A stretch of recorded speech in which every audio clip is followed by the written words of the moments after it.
morning everyone, I'm Iza Morelli Leop and today I'll be discussing the 1872 Cavite Montagne, exploring the Spanish perspective, the Filipino response, and what we can learn from this event. From the Spanish perspective, the Cavite Montagne was viewed as a serious uprising against their colonial rule.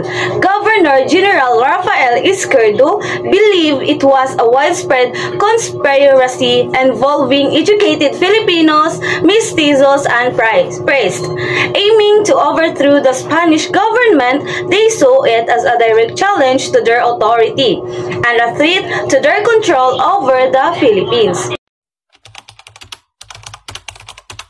Filipinos, however, saw the Montagne as a response to years of injustice and oppression. They endured heavy taxation, forced labor, and a lack of opportunities.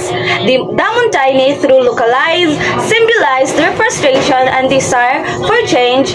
It highlighted the deep-seated resentment towards the Spanish rule and the yearning for basic rights and equality.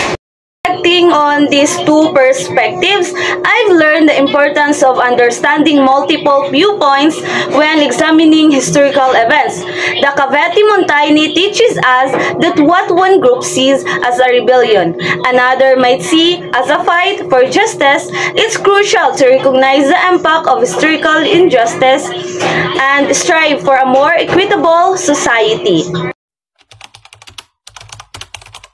In summary, the Cavite Montagne was a complex event viewed differently by Spanish and the Filipinos.